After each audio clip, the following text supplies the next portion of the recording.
And Dr. Russell Blaylock is our guest for the next 52 minutes or so. BlaylockWellnessCenter.com is his amazing website. And I gush over some of my guests that have been so accurate, but I've got to say, with Dr. Blaylock 5 years ago, 4 years ago, during the whole H1N1 hoax, he was so on target that it would make you get the regular flu, that it would paralyze people, and he got attacked nationally, and then he got proven completely right.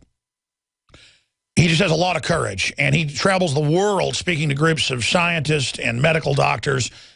He is a retired board-certified neurosurgeon and, of course, professor who taught brain surgery, and he invented many forms of brain surgery and procedures. So he's a brain surgeon. You got the term. Hey, I'm no brain surgeon, but I know, Obama's a liar. But, I mean, he is a brain surgeon. And, my dad is a dentist and oral surgeon and managed 22 clinics and then helped manage nationally for another medical firm. And he was telling me the same stuff the last few years that Blaylock was. And my dad did get out of medical management 2 months ago. In fact, the week of Obamacare. He said they are criminally trying to wreck it. They have come to us and said, play ball with Obama and do what we say, and you can do whatever you want. And with certain HMO and insurance companies, my dad said, this is mafia. And my dad, and I'm 40 in 2 months, folks. My dad's only like 63. My dad could have kept working for another decade. He's in great shape and loves working. He said, I'm not going to be involved in something where they can put me in jail anytime. He had to testify at the legislature. They were going into other medical groups that he didn't work for, but he had to go and defend them, and literally arresting heads of the companies and stuff for a T not being crossed, and shutting down healthcare chains, non-dental medical stuff, criminally wrecking it. And Dr. Blaylock, 6 years ago when Obama was running, 4 years ago, 3 years ago when they passed Obamacare, 6 months ago on the show, he was saying stuff so horrible about it. And I did scan over the bill and the 10,000 pages of writers, and I knew it was there. But he was saying stuff so horrible that I thought maybe it's not that bad, because how will they get away with it? Everything he said came true, is coming true, and now he's going to tell you, because he told us then, what was going to come up next. And, folks, I don't have the staff to do this. You've got to go pull up Dr. Russell Blaylock, Alex Jones, search it on YouTube. You'll get him 6 months ago, a year ago, 3 years ago, 4 years ago, 6 years ago, saying their plan, because he's read all their books. He's followed how socialist health care is rolled out with the fascist above it. And he is now here to break down their plan. He said it's not going to work. It's going to wreck everything. It's going to double, triple prices. And then they're going to claim it's just, I mean, he literally knows more than anybody I've talked to about Obamacare. Okay, so he's got the floor for the next 50 minutes. That's a long intro. But we either defeat this or it's meant to bring down America. This is a Cloward and Piven bankruptcy plan to domesticate us. And Dr. Blaylock, I want you to recap how you knew how bad it would be, what you think of where it's going. People call it a disaster. You said they were going to call it that it's a plan. So no one knows more about this than you. And again, I'm not trying to kiss your butt here. It's true. You absolutely have been 100% on target. How are you so on target compared to everybody else? Well, Alex, I spent most of my adult life studying collectivist systems, socialism, fascism, National Socialism, communism, Marxism, Leninism. I've read a considerable amount of, not only in books and testimony before Congress and investigating committees. And it's taken me a lifetime to get a grasp of how this system works, what they want, how they attain what they want. And there's a very brilliant writer, Gerhard Niemeyer, who has studied this his entire life. And what he shows that all revolutionary systems, the first step that you have to take is to bring in the revolution, you have to destroy everything that existed before. He calls it the total critique of society. And if you look at socialist, communist systems around the world, that's essentially what was done. Now, some of the liberal groups, the liberal socialist, softer forms of Marxism, Leninism, they try to merge pre-existing society with newer revolutionary concepts. And that's more of a transitional stage. the ultimate plan is total replacement of the old world order.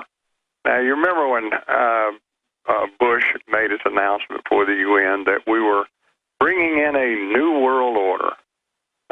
Well, when you bring in a new world order, that means you have to dismantle the old world order.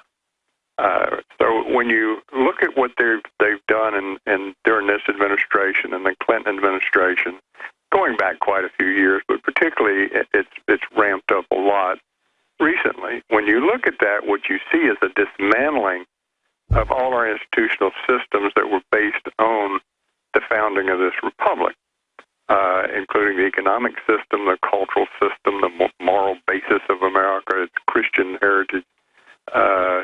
Everything is being dismantled. The plan for replacing that, of course, has been written hundreds of years ago. It's been a piecemeal plan.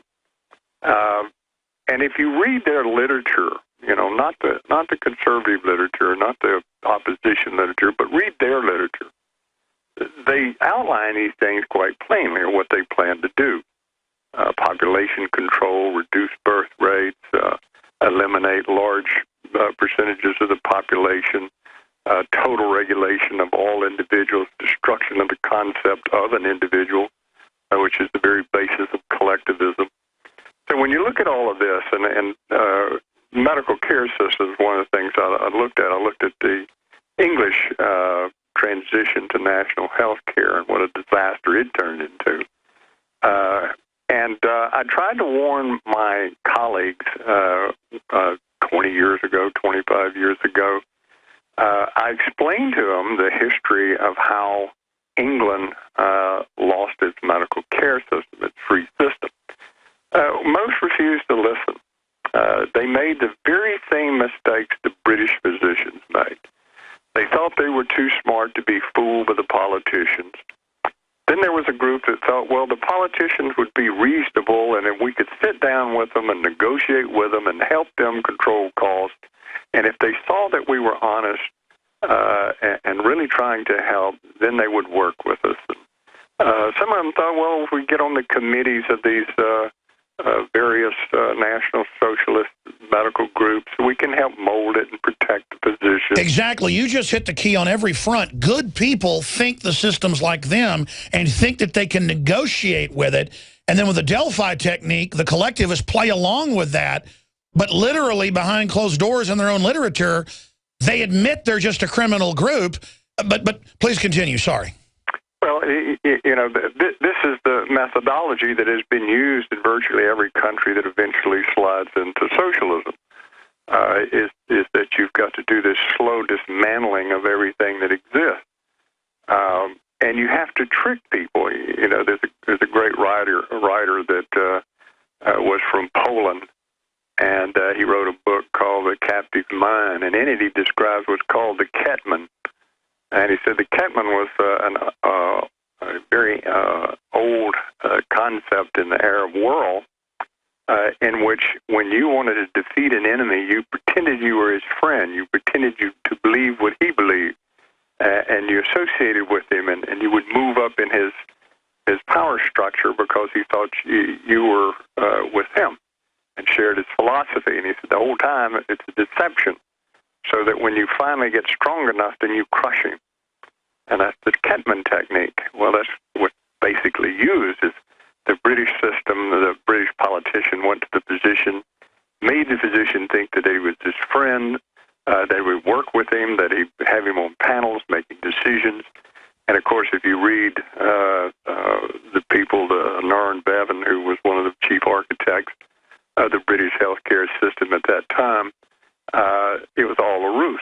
The idea was to dismantle the existing medical care system. And, of course, it was one disaster after another, and it's still a disaster. And then they use the disasters they create to get more power each time, and they even write that in their books. I mean, take the arrogance, and we're going to play the clip after the break. Dr. Blaylock joins us here, really one of the greatest minds when it came to predicting and now being accurate about Obamacare. He'll tell us where it's going to go now and his ideas to reverse this and defeat it. That's why he's really here today. But look at the main architect of it, the eugenicist Ezekiel Emanuel, the brother of the White House chief of staff who said, you know, create the crisis, basically. He said, of course we're going to bankrupt healthcare, and that was the plan. And now that they've done it, they always go, of course there's death panels. Of course we want to wreck things. Well, I want to slap their butt in jail with handcuffs. They're admitting to their fraud. Why are they so arrogant, Dr. Blaylock? Well, the arrogance comes from the fact of their power. They essentially own the media, you know, through their influence.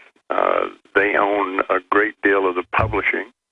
And so the opinion-making in America is being manipulated, controlled by them. So they feel a sense of absolute power that there's very little that the average American can do to resist. And, of course, most of America is being entertained to death. They're watching football, and they're watching movies, and they're playing video games, and they're not really studying and paying attention to what's happening. This is one of the reasons, you know, people ask me, well, you're a conspiracy theorist. And I said, well, you know, there's two people that would make such a statement, a negative statement about conspiracy ideas. One is the person who's an ideologue and doesn't want to believe it, and the other is the person that's totally uneducated. They're not looking at the issues. They're not trying to connect the dots. They're not studying deeply all of these events. And so they don't even know what's occurring, far less a logical analysis of the events. So that's your two basic groups that would make such a statement. And the other thing you have to realize, well, who created this idea that anybody believes in a conspiracy is on the fringe? Well, it's the conspirators. They control a great deal of the media, a great deal of publishing, movies, and so they put out the idea and hammered it home repeatedly that if you believe in conspiracies, you're crazy. Of course, you know, you've quoted before even that Rockefeller himself said, if I'm accused of conspiracies and doing these things, it's true, I am. That's right. In his own book written by him that came out in 2004, Reflections by David Rockefeller, let's pull up the quote. He said, yeah, I'm conspiring to set up a planetary world government run by private interest.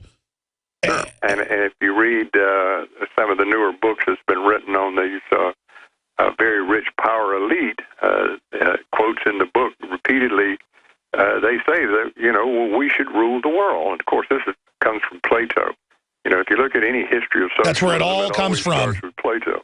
All Plato. Man, that guy is so influential. But expanding on that, Dr. Blaylock, my big issue is if they just wanted to dumb down and kill off the poor, I would be against it because that's immoral and always leads to other stuff. But because, you know, they teach positive and negative eugenics in school, but we all know there's the real social engineering eugenics that the inner members of this Jacobin program that goes back to France, picking up Plato's ideas, you know, got 200 and something years ago. But their biggest crime is they're actually targeting the intelligent and the pure and the virtuous, and really want to build a very ugly world and really just love dominating. They're really a bunch of sadists and are fundamentally evil psychopaths and sociopaths attracted to the machinery of playing God and are anathema. I mean, let's talk about that. Let's talk about their philosophy from your deep research, where Obamacare is, how well you think their program's going. Because I think they've overdone it a little too much. They're wrecking things so fast, I think it's really starting to backfire. And is there a way to beat them? Well, yeah, you know, I think what people need to understand is, like I said, this is a total critique of society. This is erasing the old order.